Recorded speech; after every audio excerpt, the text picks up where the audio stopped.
ফজলে হুদা বাবুল, সংসদ সদস্য বিএনপি, এবং ডক্টর আতিক মুজাহিদ, সংসদ সদস্য এনসিপি।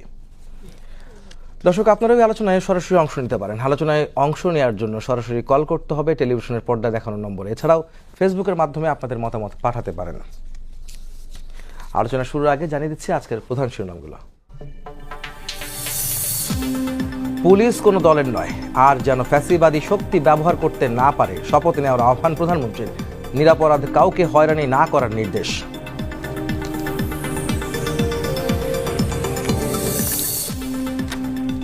বাংলাদেশ বন্ধুত্ব চাইলেও বারবার সীমান্ত রক্তাক্ত করছে ভারত, বললেন উপদেষ্টা রিজভী। সম্পর্ক উন্নয়ন, দিল্লিকে সহিংসতার মনোভাব থেকে বেরিয়ে আসার আহ্বান।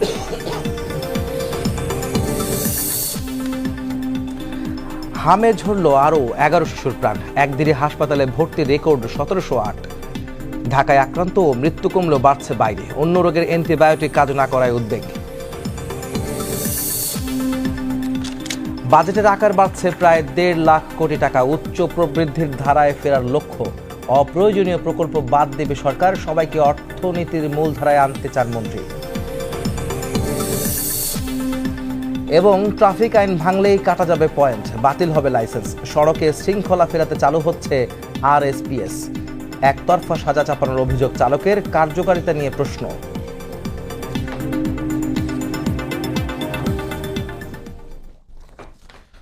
দর্শক, আজকে আমাদের বিষয়বস্তু নির্ধারণ করা হচ্ছে আইন শৃঙ্খলা, জননিরাপত্তা, বিশেষ করে বাংলাদেশের যে আইন শৃঙ্খলা পরিস্থিতি সেসব বিষয় নিয়ে আলোচনা করব। এবং আজকে কিন্তু পুলিশ সপ্তাহ শুরু হয়েছে, যেখানে প্রধানমন্ত্রী তারেক রহমান তিনি নিজে আজকে উদ্বোধন করেছেন এবং সেখানে বেশ কিছু আহ্বান জানিয়েছেন প্রধানমন্ত্রী। সেসব বিষয় নিয়ে আলোচনা করতে প্রথমেই আমি যাব আমাদের অতিথির কাছে, যেখানে আতিক মুজাহিদ, এনসিপির সংসদ সদস্য। তার কাছে প্রশ্ন থাকবে যে দেশের বর্তমান আইন শৃঙ্খলা পরিস্থিতি, সরকারের উদ্যোগকে আসলে আপনারা কীভাবে মূল্যায়ন করবেন বিরোধী দল হিসেবে? জি, অসংখ্য ধন্যবাদ। দেখেন, আইন শৃঙ্খলা ইস্যুটা এসেছিল পার্লামেন্টের লাস্ট দিন। আমাদের স্বরাষ্ট্রমন্ত্রী কিন্তু বলেছেন যে 1 তারিখ থেকে আমরা একটা মেসিভ দেখতে পাবো। মানে উনি বলতে চাচ্ছিলেন যে সারা দেশব্যাপী একটা অভিযান চালিয়ে একটা আইন শৃঙ্খলাকে সিস্টেমে নিয়ে আসবেন, এবং উনি বলতেছেন মবকে স্টপ, এরকম অনেক কথা বলেছেন আর কি, মব কালচার এই সেই। এখন আপনি যদি একটা রিপোর্ট বলি, গত 24 ঘন্টায় 12 জন খুন হয়েছে, 12 জন অলরেডি, শুধুমাত্র গত 24 ঘন্টায় একটা রিপোর্ট এসেছে। এরপরে আমরা গাজীপুরের 5 জন খুন, তারপরে ব্যাপক হারে আমরা সবার কাছে দেখলাম যে খুবই একটা বাসায় হয়েছে, খুন করেছে। অনেক রিজন আছে। তো বেসিক্যালি চাঁদাবাজির কথা আপনি নিউজ বলতেছিলেন, আমরা একটা রিপোর্ট দেখলাম যে একটা রিপোর্ট এসেছে মিরপুরের 76 জন চাঁদাবাজ, তার মধ্যে এখানে নিয়ন্ত্রণ বা তাদের শেল্টার দেন যারা, তারা হচ্ছেন যে প্রায় 35 জনের মতো। এরপরে মেইন হলো 11 জন। এডিসি জুয়েল সাহেব, উনি মোহাম্মদপুরের গডফাদার নিয়ে বলতেছিল যে যাদেরকে আমি ফোন দিতাম যে ভাই গডফাদার এনাদেরকে চাঁদাবাজে স্টপ করতে বলেন, বলছে তারাই হচ্ছে আবার godfather. So who are this people? All are related to the government party. তো সরিষার ভিতর ভূত, আপনি কিভাবে কি করবেন? সো যদি রিয়েলি গভর্নমেন্ট আইন শৃঙ্খলার কথা যদি রিয়েলি কনসার্ন হয় রাষ্ট্রে, এখন আপনি বলেন যে খুবই সবাইকে নিরাপদে আছে, আই ডোন্ট থিঙ্ক সো। অনেক জায়গায় অবনতি ঘটেছে এবং খুব বেশি আমরা ফিজিবল ফাংশন আমরা দেখতে পাইনি। এখন হয়তো প্রচুর পরিমাণ ট্রান্সফার হতেছে রেগুলারলি, এবং আমরা এমনও দেখতে পাইলাম যে জানি না সত্য মিথ্যা, জাস্ট একটু আগে রিচেক হয়েছে যে একজন এমন রয়েছে যারা ওই সময় 18 সালের দিকে এই আজকে ফেসিবাদ বিরোধী যারা শক্তি ছিলাম সবাইকে হিট করেছে, তারা এখন পদোন্নতি পেয়ে যাচ্ছে। তাহলে কোনো ফাঁক ফোকর দিয়া ফেনীর একটা ইস্যু আমরা এসপির ব্যাপারে দেখলাম।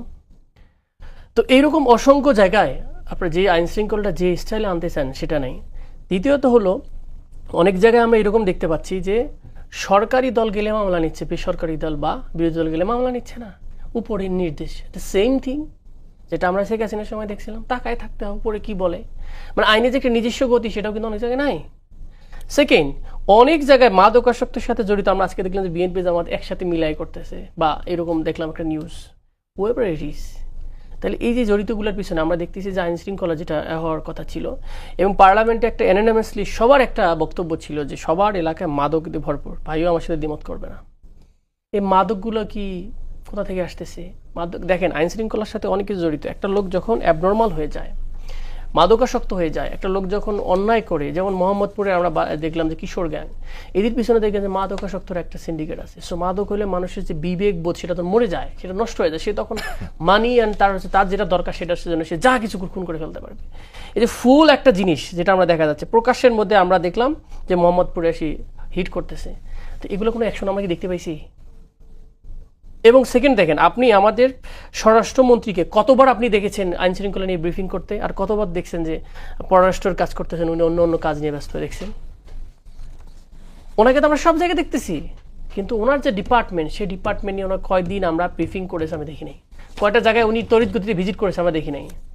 আর শেখ হাসিনার সময় হলো মায়া কান্না করার জন্য হলো অনেকে যাইতো, কিন্তু আমরা দেখলাম যে আমরা গাজীপুরে উনি তো মনে রমনা থানা উনি গিয়ে ভিজিটে গেছেন, স্বরাষ্ট্রমন্ত্রী আমরা রমনা থানার বলছি আর কি, যেমন এটা একটা এক দুইটা আপনি বলেন, আপনি যে ভিজিবিলিটির কথা বলেন, আপনি যেটা কমিটমেন্ট দিলেন লাস্ট বক্তব্যে, আমি আপনার কথা কিন্তু দ্বিমত না, যে ভিজিবিলিটি যে বিষয়টা আপনি বলছেন বিরোধী দল হিসেবে যে আপনার মূল্যায়নটা, সেখানে একটা বিষয় যে 2.5 মাসের মধ্যে তিনি কিন্তু একটা রমনা থানায় গিয়ে দেখিয়েছেন যে গিয়েছেন, মানে যাচ্ছেন, মানে এই প্র্যাকটিসটা কোন মন্ত্রী যান কিনা আসলে আমাদের এখানে কিন্তু আমরা দেখিনি অনেক সময়, অনেক বছর আমরা ধরে। দেখেন, আমরা কিন্তু কথায় কথায় আগে পদত্যাগ চাইতাম, উপদেষ্টাদের এত ভিজিবল ছিল। এখন আমাদের মন্ত্রীদের ব্যাপারে আমরা খুঁজে পাচ্ছি, এবং নিজে কমিটমেন্ট দিয়েছিলাম, আমরা সারা দেশে অভিযান চালিয়ে আমরা লিস্ট হইতেছে, চাঁদাবাজদের লিস্ট হইতেছে।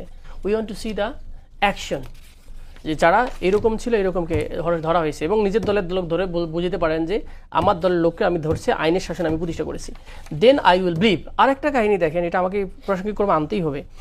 আমরা একটা ছবি দেখলাম আজকেই, এটা আপনারা দেখেছেন যে রাস্তার পাশে দোকান নিয়ে, সে দোকানগুলোর মধ্যে দেখবেন যে এমনভাবে ঘর ঘর টানা হয়েছে, রাস্তায় খুঁজে পাওয়া যাচ্ছে না।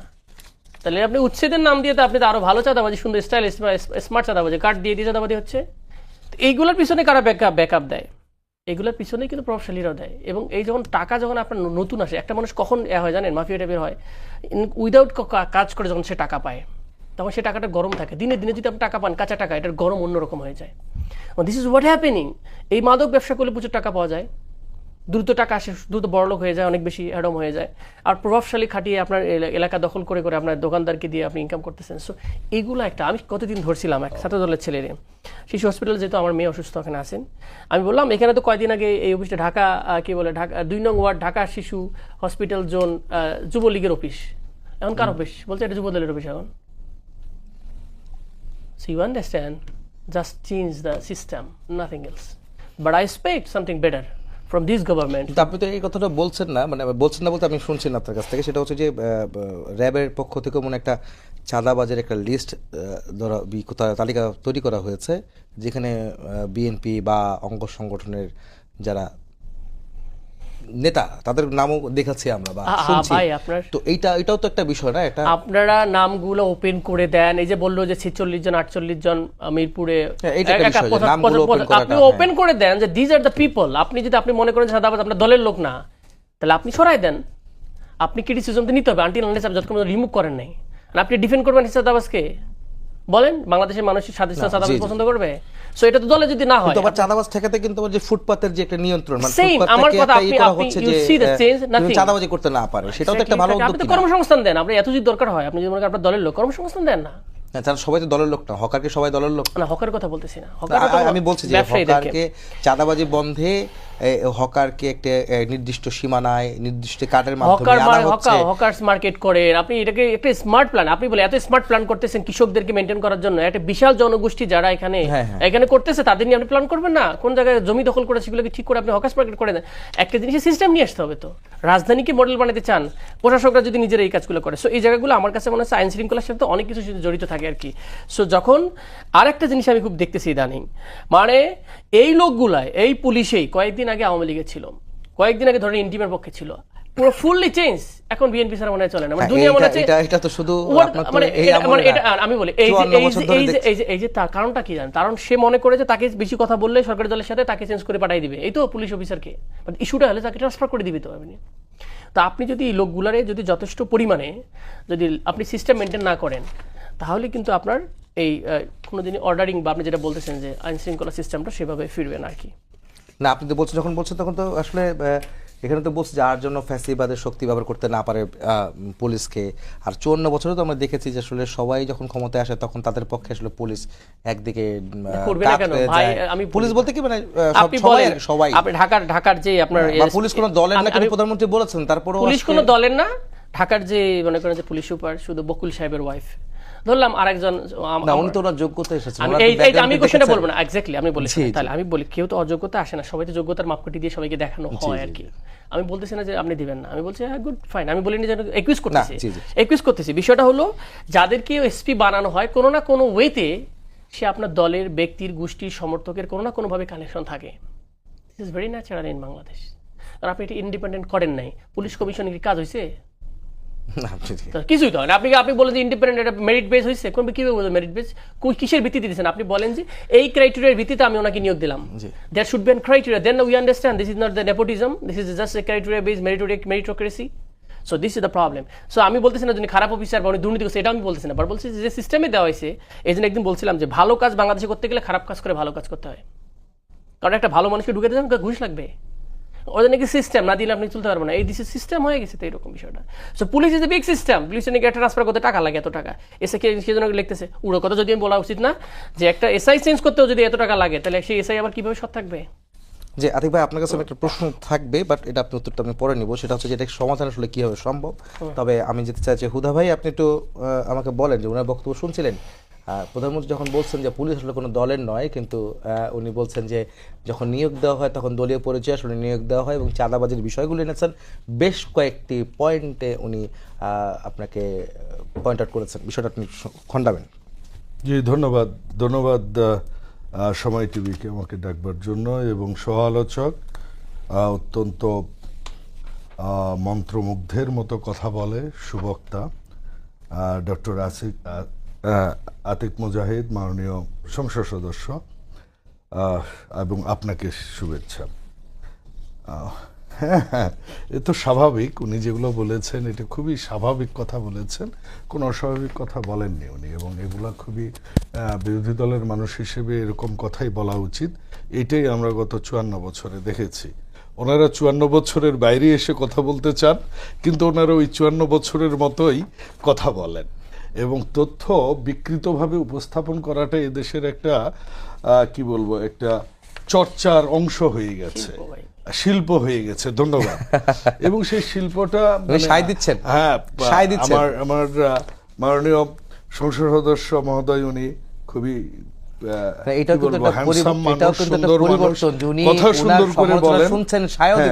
হ্যাঁ আমি সায় দিচ্ছি। শিল্পটা কিরকম ভাবে নিয়ে এসছে আপনাকে বলি।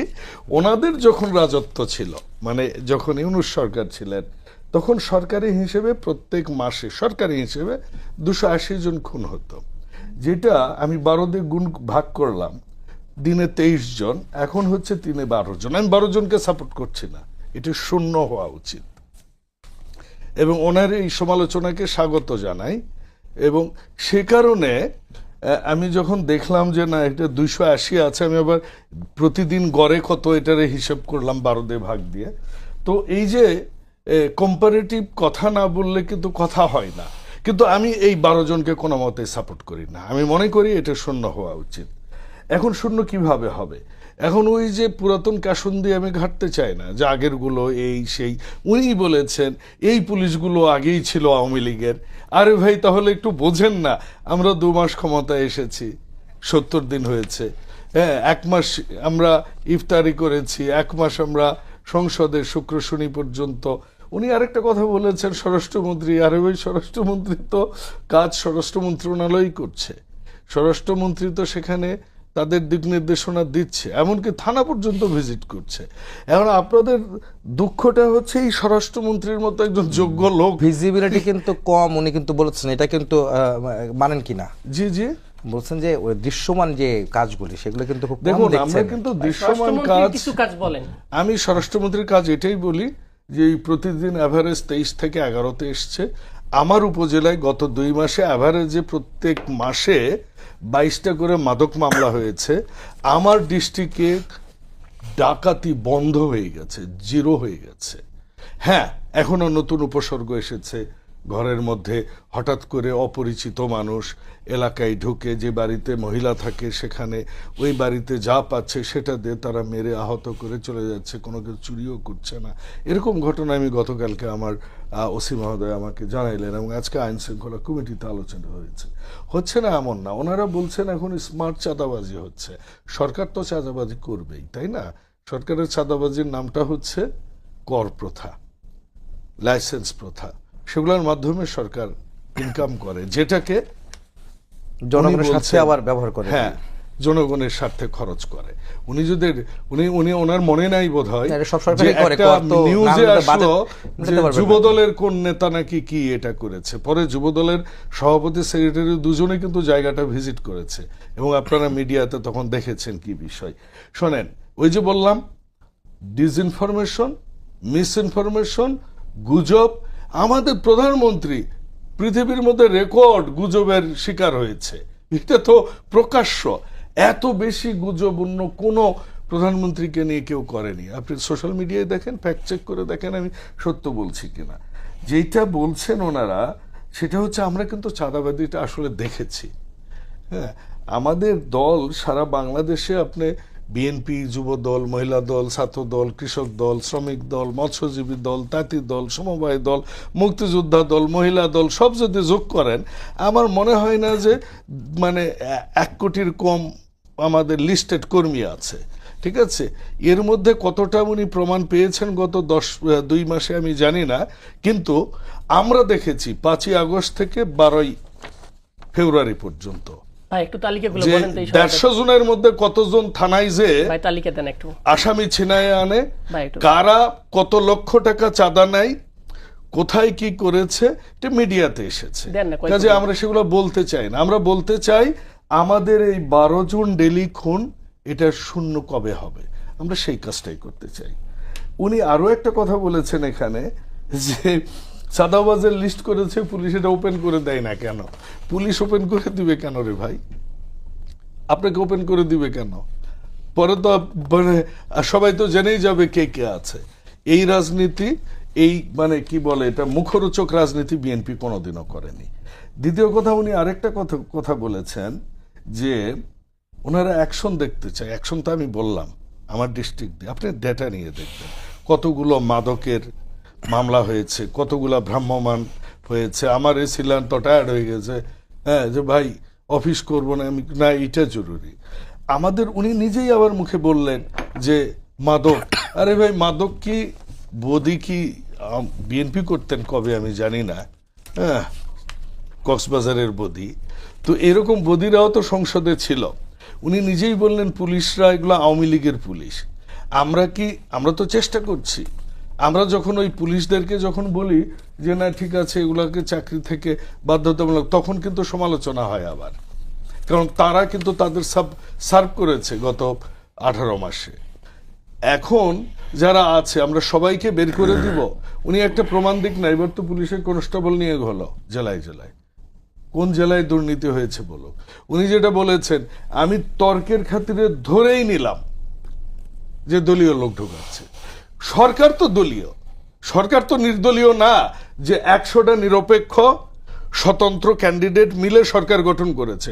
সরকার তো বাংলাদেশ জাতীয়তাবাদের সরকার। বাংলাদেশ জাতীয়তাবাদের সরকার পরিচালনার জন্য সরকারকে তো তার নির্বাচনী ম্যানিফেস্টো, তার 31 দফা, তার ভিশন 2030, তার শহীদ জিয়ার আদর্শ, তার ম্যাডাম খালেদা জিয়ার যে পথ চলা আমাদের মাঝে, সেগুলা যারা ধারণ করে তারাই তো থাকবে, এটি তো স্বাভাবিক। আপনি কি মনে করেন না যে আমেরিকার প্রেসিডেন্ট যখন উনি যখন ঢোকেন তখন কিন্তু ওনার লোকজন, নিজস্ব লোকজন নিয়েই ঢোকেন? আপনি কি দেখেছেন যে ডোনাল্ড ট্রাম্প কখনো ওই আপনার ডেমোক্র্যাটদের লোকজন নিয়ে ঢুকেছে? না, সেটা হয়নি। প্রশাসন তো কিন্তু হুদা ভাই, আমি একটা প্রশ্ন মতো করে রাখতে সাজাবে। চাই। হুদা ভাই শুনেন, সেটা হচ্ছে যে আপনার শোনেন, প্রধানমন্ত্রী ওনাদের ইতিহাস কি বিএনপি জানেন? চেয়ারম্যান, রাজশাহী বিশ্ববিদ্যালয়ে 400 দিনে 500 জন নিয়োগ। এটাই হচ্ছে ওনাদের মতাদর্শের লোকদের ইতিহাস। এটাই হচ্ছে ওনাদের চেতনা, যে চেতনা আমরা এর আগেও দেখেছি। যারা চেতনা বিক্রি করতো, আবার কিন্তু এই চেতনা হুদা ভাই, চলে আসলে এসছে। আমরা এই টপিকস থেকে অন্য জায়গায় যাবো, কিন্তু এর আগে আমি একটা প্রশ্ন রাখতে চাই, সেটা হচ্ছে যে আপনাদের এখন বর্তমান প্রধানমন্ত্রী, তিনি বিএনপি চেয়ারম্যান থাকা অবস্থায় যখন প্রচারণায় নেমেছিলেন, তখন শেষ দিনও, ভোটের দিনও কিন্তু উনি আমাকেও বলেছিলেন, আমি প্রশ্ন করেছিলাম যে সরকার গঠনের পর আসলে কোন বিষয়টিকে আপনারা গুরুত্ব দিবেন। তিনি বলেছেন যে আইন শৃঙ্খলা পরিস্থিতি গুরুত্ব দিবেন, এবং বিশেষ করে মব যে কালচারটা 1.5 বছরে দাঁড়িয়েছিল সেটাকে তারা নিয়ন্ত্রণ করবেন। কিন্তু সেটার এখন বর্তমান অবস্থা কি আসলে? আপনি এক দেখুন, বাক্যে আপনি হ্যাঁ, আমাদের বিএনপির নিরাপদ- এমপি হিসেবে আপনি কি জি বলবেন? জি জি আমাদের অবশ্যই সেটা প্রথম, এবং উনি প্রথম দিনেই বলেছেন যে একটা নিরাপদ বাংলাদেশ দেয়া। আমি পরিসংখ্যান দিয়েই কিন্তু এটা আপনাকে বললাম, 1 বছর আগে বা তারও আগে বা গত 5 বছর 10 বছরের যদি আপনি ডেটা নেন, আমরা তার চেয়ে এই 2 মাসে অনেক এগিয়ে গেছি। তবে এই এগোনো নিয়ে আমরা সন্তুষ্ট নয়, এটা আরো হবে, এবং আমরা একটা নিরাপদ বাংলাদেশ গড়তে বদ্ধপরিকর। না, এটা তো ঠিক আছে, কিন্তু মব কালচার কি এখনো আছে? বা মব Mob কালচার আমরা culture দেখি তো তো এখন অনেক almost সময় কমে দেখছি বা গেছে। কমেছে কিনা, মানে আপনি ওভার দ্য নাইটে তো এমন না যে ফু দিবেন আর শেষ হয়ে যাবে, বাট এটা আপনিও নিজেই দেখেছেন, এটা অলমোস্ট শেষের দিকে। 2-1টা কেস হয়েছে, এটা আমি অস্বীকার করব না, আপনার কুষ্টিয়াতে হয়েছে, 2-1 জায়গায় হয় এটা, কিন্তু এটা অনেক রিডিউসড, অলমোস্ট নেই বললেই চলে। জি। আতিক মুজাহিদ ভাই, আপনার কাছে আমার প্রশ্ন থাকবে যে ভাই তো অনেকগুলো কথা বলেছে, আপনার পয়েন্ট ধরেই বলেছে, কিন্তু এর মধ্যে আমি একটু জিনিস জানতে চাই যে সরকার যখন বলছে যে পুলিশ কারো দলীয় পার ডে নয়, কত করে বললেন মারা গেছে ইউনিট সময়? আমি ভাই আচ্ছা, আমি একটা রিপোর্ট দিই গত 3 মাসে। না, আমি প্রশ্নটা মনে করতে পারি, শেষ করি একটু, হ্যাঁ। প্রশ্ন শেষ করে নিই। সেটা হচ্ছে যে বিশেষ করে গত 1.5 বছরে এনসিপি তো নতুন একটা দল, কিন্তু এর আগে আপনার তো ছাত্র রাজনীতি বা ছাত্ররা আপনার যে আন্দোলন অভ্যুত্থান করে সরকারকে হটিয়েছিলেন, আওয়ামী লীগ সরকারকে, কিন্তু তার পরবর্তীতে মব কালচারটা প্রতিদিন কয়েকশো, মানে গত 1.5 বছর অনেকগুলো 1600 ঘটেছে, আন্দোলন হয়েছে, আমি বলি। হাজার মব উপরে চলে 1600 আন্দোলন হয়েছে, আমি ওটা গেছে। সেটার আসতেছি। এখন বর্তমান কি অবস্থা বলেন আমি তো? ওটা আসতেছি। না, এখন কি ভাই, অবস্থা? আপডেটটা দিয়ে দিই। জি। দেশ জুড়ে সহিংসতার বিস্তার গত 3 মাসে। জানুয়ারিতে 287 খুন, ফেব্রুয়ারিতে 250, মার্চে 317, এপ্রিলে এখন পর্যন্ত হয়েছে প্রায় 15 এপ্রিল শুধু একদিনে হয়েছে 16 জন খুন। তো এইরকম আমি যদি বলি আর কি, যে খুনের কথা ভাই যেটা বললো, এটা আপনি কোন ডকুমেন্টে, মানে কোন পেজে দেখছেন? বঙ্গগ্রাফি আছে, আপনার নিউজ দেখেন। কিসের এটা? সমকালের না, আমি বলি। ডেটা আমি বলি বঙ্গগ্রাফও যদি দেখেন আপনি, এটা অর্থনৈতিক ডাটা, তো সেখানে আপনি বলছেন দেখেন বাড়ছে কিন্তু ফেব্রুয়ারি থেকে বঙ্গগ্রাফি বুঝছেন তো? হ্যাঁ। বঙ্গগ্রাফি কিছু যারা বঙ্গীয় কালচারে অভ্যস্ত, যারা ভারতীয়দের সাথে গোপনে বৈঠক করে, তারা এটা মেনটেন করে। বঙ্গগ্রাফ যদি আপনি না জানেন, বঙ্গগ্রাফ হচ্ছে বে অফ বেঙ্গলকে ধারণ করে যারা, বাংলাদেশকে এক্সটার্ন করার যারা মনে করে, যারা মানে Bay of সুলতান। Bengal আমি বলি চেন্নাইও শোনেন আছে। ভাই, ওটা ওই জিনিস। আমি আপনাকে দিচ্ছি না ভাই, সমকালে। আমিও ডাটা দিব, শোনেন। না, আমার মনে হয় কি, আমি যে আমার কথা আমরা যেটা বলতেছি, তর্ক বিতর্কের খাতিরে কোনো বিতর্কিত কোনো বিষয় নিয়ে আসাটা আসলে পরিসংখ্যানে নিয়ে আসাটা কিন্তু সময় ঠিক বা হবে কিনা। 24, এটা বিষয়টা এরকম না। বিষয়টা হচ্ছে হত্যাকাণ্ড ঘটতেছে, আপনি এটাকে ডিনাই না করে অ্যাড্রেস করেন, how to reduce it. Exactly, ওই সময় exactly. বলতেন যে নির্বাচিত সরকার নাই, ওই সময় বলতেন যে একটা ভাঙাচোরা উইক গভর্নমেন্ট, এখন বলতেছেন আপনি ডেমোক্রেটিকলি, এখন বলতেছেন আপনি 3 মাসে, কয়দিন আগে বলছে 2 মাসে, এভাবে বলতে থাকবেন, আপনি ডিনাই করতেছেন। আমার কথা হচ্ছে মানুষ দেখে আন্তরিকতাটা কতটুকু। এই একটা ঘটনা গেল, আন্তরিকতা আপনি দেখছেন, আপনি ঘটনা, আপনি 5জন লোক মারা গেছে, আপনার হত্যা করে হয়েছে, আপনি বলেন তো কি স্টেটমেন্ট দিছে আপনার স্বরাষ্ট্রমন্ত্রী? একটা স্টেটমেন্ট বলতে পারবেন? স্বরাষ্ট্রমন্ত্রী কমেন্টটা বলেন আমাকে, গত 1 সপ্তাহ ধরে উনি একটা গাজীপুরে 5 জনের কথা বলছেন, যে কোনো ইস্যুতে উনি কমেন্ট বলেন। আচ্ছা, 5 জনের কথা যদি বলি, সেই পরিবারের যদি একজন পিতা আমি তার জানি ওরা পরিবারের মারছে, আমি সদস্যকে বললাম, হত্যা করে, সেখানে আসলে আইন শৃঙ্খলার পরিস্থিতি এখানে অবনতি আমার কি আছে? নওগাঁ বা নিয়ামতপুরে আমি এক জানতে চাই, পরিবারের 4 জন আমি খুন মুজাহিদ ভাই, হয়েছে। আমি জানতে চাই, সেটা হচ্ছে যে এটা ঘরের মধ্যে হত্যাটা হচ্ছে, আপনাকে আমার বলি। ঘরে আমি ধরেন 5 জনকে মেরে ফেললাম, আমার পরিবারের সদস্যকে, আমার ঘরে কি পুলিশ দিবে?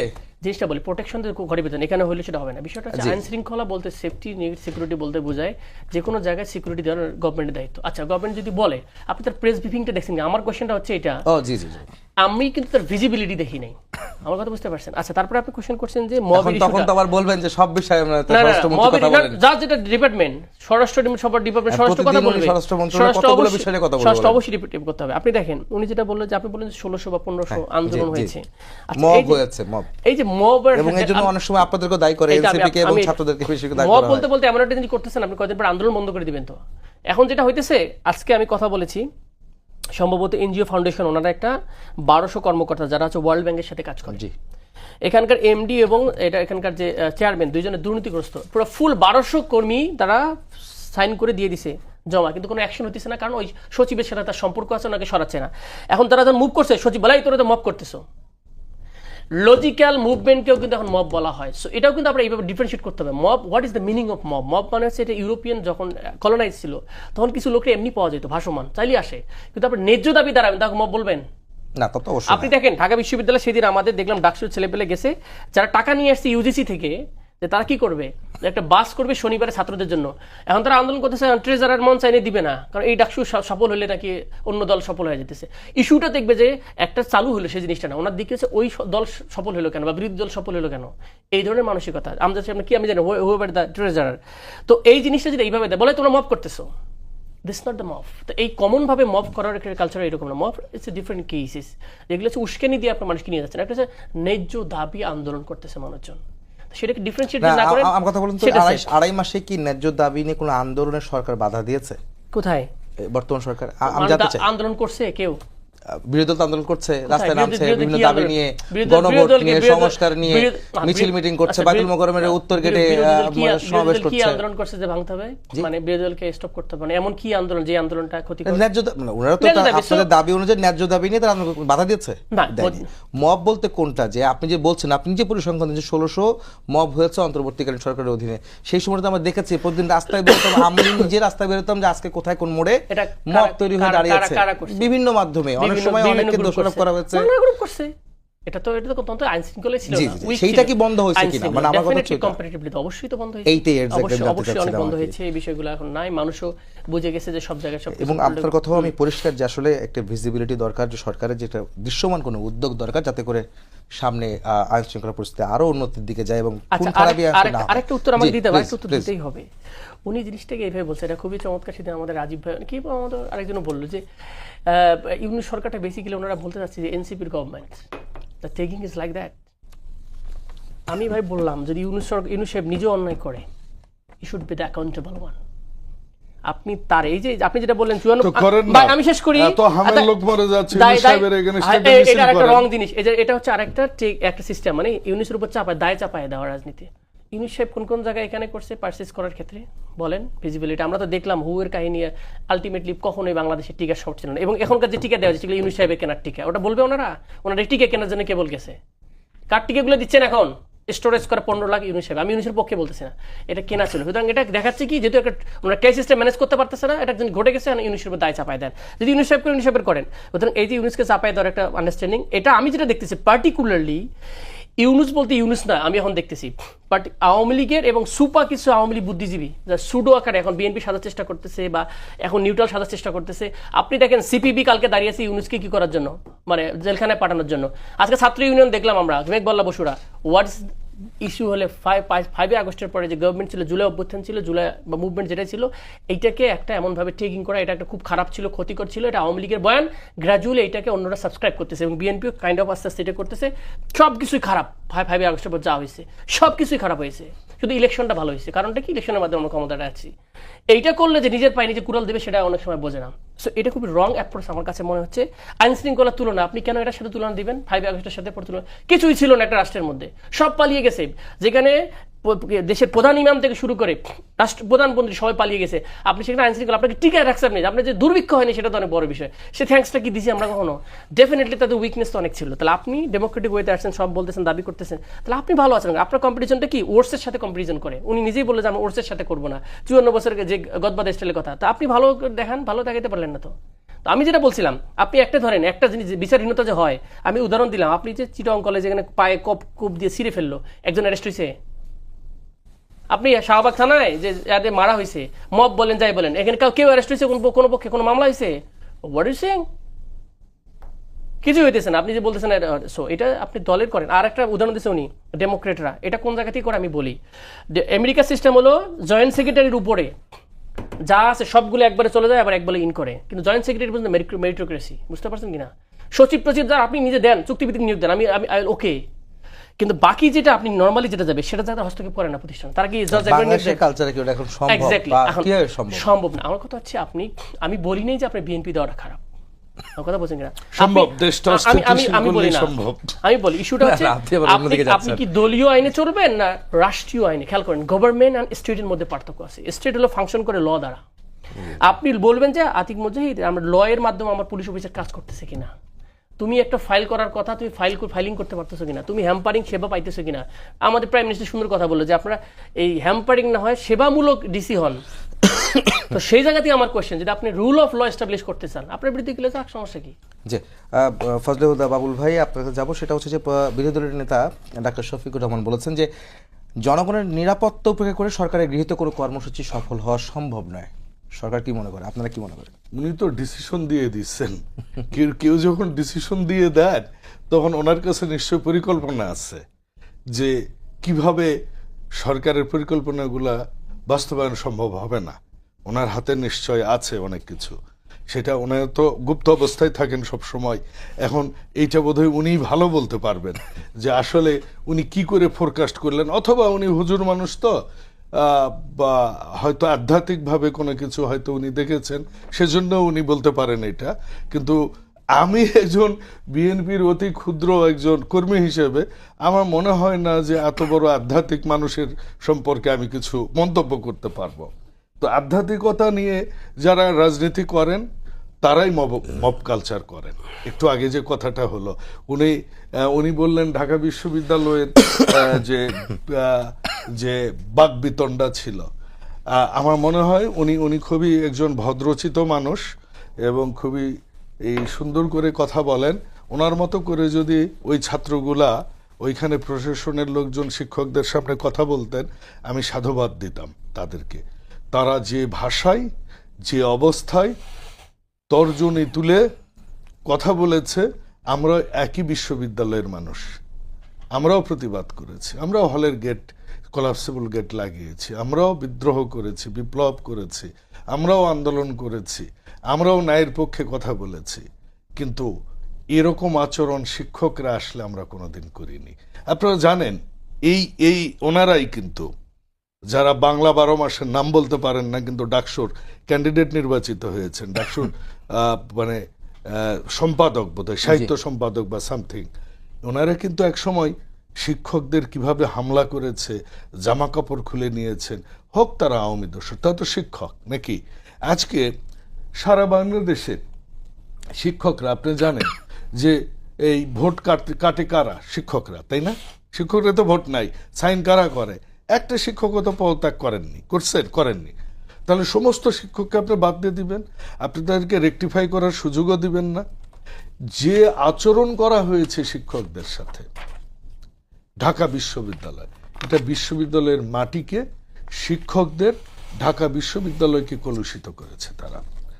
দ্বিতীয়, উনি আরেকটা কথা বলেছেন, আমাদের একটা সাজেশন দিয়েছেন যে এটা করলে নিজের পায়ে নিজেরাই আমরা কুড়াল দেব।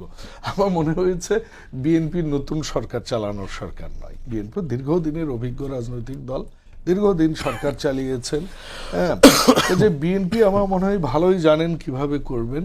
এবং প্রধানমন্ত্রী তারেক রহমান উনি যেভাবে পদক্ষেপগুলো নিচ্ছেন সাধারণ জনগণের জন্য, সেটা আইন শৃঙ্খলাই বলুন না কেন, আপনি এটা ডেটা, আমি বলছি এটা তো নতুন কোনো তথ্য নয়, আমার তো বই পড়ে দেখতে হচ্ছে না, আমার উপজেলার কথা আমি বলছি, মাদক অলমোস্ট শেষ। আজকে আমাদের আইন শৃঙ্খলা কিন্তু যে বিষয়টা উনি অবতারণা করতে পারছেন, দেখতে চান তারা আসলে প্রত্যাশা তো সবার থাকেই। আমি তো সেটা বললাম, আমি নিরাপদে বাসায় ফিরবো, আমার পরিবার নিরাপদে থাকবে, আমার দেশ নিরাপদে থাকবে। যে আমি তো আমার প্রাথমিক বক্তব্যে আমি বললাম যে এটা আমার ইচ্ছা, আমার উইশ, আমার দলের উইশ, এই সরকারের উইশ যে 12 জনও হবে না। কেন হবে? যে আপনি আগের প্রশ্নে বলেছেন, জি, সেটা আমি বলেছি, সেটা আমি স্বীকার করেছি। কিন্তু এইটুকু বদান্যতা তো বিরোধী দল থেকে আমরা আশা করি যে আমরা ভালো কিছু যখন করি সেটা ওনারা যেন অন্তত বলেন যে না এইটুকু হয়েছে, কিছুই হয়নি এরকম কোনো এটা কথা সবারই বলা উচিত। যেহেতু পরিবর্তনে বাংলাদেশ চাচ্ছে, আমরা যদি পজিটিভ না বলি, আমরা যদি এই বিপ্লবী থেকে যাই, আমরা যদি বিপ্লবী থেকে যাই, আমাদের কিন্তু সবাই ফোঁস করছে চারিপাশে। কাজে আমাদের কিছু কিছু জায়গায় সবার একসাথে হওয়া উচিত এবং সেই জায়গাটাতে সরকারকে সহযোগিতা, বিরোধী দলের সহযোগিতা। আমি একটু যাই আতিক মুজাহিদ ভাই, আমি একটু প্রশ্ন রাখতে চাই আমার স্বাধীনতা সার্বভৌমত্বের প্রশ্নে। এখনো কিন্তু বর্ডারে, সীমান্তে আমাদের বিজিবি দ্বারা, ভারতের সীমান্তরক্ষী দ্বারা হত্যা কিন্তু থেমেনি। গতকাল কতজন নিহত হয়েছে ব্রাহ্মণবাড়িতে। একই সঙ্গে পুশিনের একটা বিষয় রয়েছে যে আমাদের এখানে পুশব্যাক করা হচ্ছে। তো এই বিষয়গুলো আসলে কীভাবে দেখছেন আপনারা? এবং সম্প্রতি যে নির্বাচন হয়েছে পশ্চিমবঙ্গে, সেখানে বিজেপি ক্ষমতাসীন দলের যে শুভেন্দু তিনি এসেছেন এবং তার তো বিষয় আপনারা জানেন, সেটা আসলে বাংলাদেশের সম্পর্কের ক্ষেত্রে, পররাষ্ট্রনীতিতে এবং দুই দেশের সম্পর্কের ক্ষেত্রে কতটা প্রভাব বিস্তার করবে এবং এই হত্যা আসলে কবে বন্ধ হবে? Very interesting. আসলে বিজেপি যেভাবে শুরু করেছে, পার্টিকুলারলি ওরা আসাম, 1.5 মিনিট টাইম পাবেন। আসাম এবং হচ্ছে গিয়ে কলকাতায় তাদের একটা ন্যারেটিভ হচ্ছে মুসলিম মানে হচ্ছে গিয়ে তারা বহিরাগত। এই ন্যারেটিভটা হচ্ছে হিন্দুত্বা থেকে এসেছে। 95 লাখ মনে হয় ভোটার তাকে আমি বাতিল বলি করেছে। এটার মূল হচ্ছে হিন্দুত্বা থেকে এসেছে। আপনারা যেটা আরএসএস বলেন, রাষ্ট্রীয় কি বলে সেবা সংঘ টাইপের আর কি। ইট স্টার্টেড ফ্রম, আপনি বলেন যে 80 বা 90s এর দিকে এটাকে গ্রোয়িং করা শুরু করেছে হিন্দু ন্যাশনালিজম। ওখান থেকেই তারা মনে করে যে মুসলমানরা হচ্ছে ইন্ট্রুডার, এখানে তাদের এখানে দখল করছে, হিমালয় থেকে পুরা ফুল একটা অখণ্ড ভারত, এই কনসেপ্ট। এর বাইরে খ্রিস্টান যত মাইনরিটির গ্রুপ আছে, মানে মুসলিম, মানে হিন্দু ছাড়া যারা আছে, জাস্ট এই বৌদ্ধদেরকে তারা মনে করে তাদের গ্রুপের মধ্যে একটা, মানে ক্যাচালের মধ্যে একটা ফ্র্যাকশন, বাট বাকি খ্রিস্টান এবং হচ্ছে মুসলিমকে তারা মনে করে আউটসাইডার। এদেরকে তারা এই ল্যান্ডে যে কোনোভাবে টেকিং করা হবে, ঠিক আছে। এবং তারা মাদ্রাসায় বললেই নাকি মাথা এরকম হয়, দেখবেন কথা টোনিংগুলো দেখবেন এইরকম। এবং আপনি নাগাল্যান্ডের দিকে তাকায় দেখেন, যেখানে খ্রিস্টান মেজরিটি, সেখানেও কিন্তু প্রচণ্ড রকম পরিমাণ মাইনরিটি পারসিকিউশন হচ্ছে। কিন্তু নিজেরা সেকুলার রাষ্ট্র দাবি করে, ধর্মাশ্রিত কাজ করে এবং প্রচুর পরিমাণ পারসিকিউট করে। এখন আসেন বাংলাদেশের সাথে তাদের রিফ্লেকশনটা কি? বাংলাদেশ হিস্ট্রিক্যালি আমি যতটুকু পড়াশোনা দেখেছি, বাংলাদেশটা অলওয়েজ ফর সবার জন্য কিন্তু ছিল এটা, মানে একটা নিরাপদ একটা রাষ্ট্র। কিন্তু আপনি কোনোভাবেই এখানকার যদি মতুয়াগুলো গোষ্ঠী বলেন, ওই দেশের সাথে অনেক ডিফারেন্স। এখানে খুব শান্তিতে সবাই থাকে, চাকরি বাকরি সব জায়গায় কিন্তু 30%-এর বেশি আমাদের এখানে হিন্দুরা চাকরি করতে পারে। তো আমার কাছে মনে হয় এটা গভর্নমেন্টের খুব স্ট্রং ভূমিকা নিতে হবে, যে মর্যাদাপূর্ণ আমাদের কি হবে, যেটা জিয়াউর রহমানের স্টেট ছিল আমাদের পররাষ্ট্রনীতির ক্ষেত্রে। খুবই স্ট্রংলি এটাকে কন্ডেম করতে হবে। কোনোভাবে পুশিন, কোনোভাবে এটা সুযোগ বাংলাদেশে নাই। আমাদের মায়ানমার একটা ডিস্টার্ব করে রেখেছে। সেক্ষেত্রে আপনাদের তো বিরোধী মত রয়েছে, সরকার রয়েছে, তারা একসাথে কি কাজ করবেন কিনা? এক্স্যাক্টলি, রাষ্ট্রের বাইরের শত্রু ঠেকানোর ক্ষেত্রে উইল বি টুগেদার। হ্যাঁ, সেটা কি হবে? সেটা রাষ্ট্রের ডেফিনেটলি, রাষ্ট্রের যদি আমাদেরকে গভর্নমেন্ট বলে যেখানে আমরা একসাথেই কাজ করতে চাই, আমরা এই ফরেন সরকার বলবে কেন? এটা আপনার তো দায়িত্ব না। আমাদের জায়গা থেকে আমরা তো স্পষ্ট বলে দিয়েছি যে আমরা সরকারের সাথে কাজ করতে চাই, একসঙ্গে সার্বভৌমত্ব রক্ষায় সার্বভৌমত্বের issue is not a matter of political parties আর issues, it is a matter of state. সেই জায়গা থেকে আমরা ফজলে হুদা বাবুল, আপনি তো বলুন, সরকারে তো আপনি আছেন, আপনাদের অবস্থান কি আসলে দুই দেশের পররাষ্ট্রনীতির ক্ষেত্রে এবং এই অবস্থা যখন দাঁড়িয়েছে? দেখুন, আমাদের পররাষ্ট্র খুব সোজা পররাষ্ট্রনীতি, সবার উপর বাংলাদেশ। আমাদের কারোর সাথেই বন্ধুত্ব নয়, কারোর সাথেই শত্রুতা নয়। আমাদের হচ্ছে বাংলাদেশের স্বার্থে আমরা সবার সাথে ডিল করব, আমরা সবার সাথে কথা বলবো, যখন যাকে দরকার হবে আমরা তাকে তখন নিব। যেটা আপনি শুরু করেছেন সীমান্ত হত্যা, আমাদের মাননীয় প্রধানমন্ত্রীর রাজনৈতিক উপদেষ্টা এবং বিএনপির সিনিয়র যুগ্ম মহাসচিব জনাব রুহুল কবির রিজভী ভাই যেটা বলেছেন, এটা তো আমাদের দলের কথা, এটা নিয়ে আর কোনো বক্তব্যের প্রয়োজন নাই। যেটা কথা সেটা হচ্ছে সরকারের কথাই যদি আসি, আপনি জানেন যে বগুড়াতে বিমান ঘাঁটি হচ্ছে, আপনি জানেন বিমান বাহিনীর প্রধান ইতিমধ্যেই ঘোষণা করেছেন, এটা আমার প্রতিজ্ঞা যে আমি যুদ্ধ বিমান কিনব। আপনি জানেন আমরা লালমনিরহাটে, আপনাকে ধন্যবাদ জানাচ্ছি। শেষ কথা বলি, ওইখানে ওই সরকার আসাতে আমাদের একটা সুবিধা হয়েছে, মমতার গোয়ার তুমির কারণে আমাদের তিস্তা ব্যারেজ হয়নি, এখন তিস্তা ব্যারেজ হবে ইনশাআল্লাহ। আমাদের স্বার্থে সবকিছুই হোক, সেটা আমরা চাইবো, দুই দেশের সম্পর্ক উন্নয়ন হোক, সেটাও চাইবো। দুই অতিথিকে ধন্যবাদ জানাচ্ছি। এই ছিল আজকে সম্পাদকীয় থেকে। আগামীকাল আবার দেখা হবে একই সময়ে। শুভরাত্রি।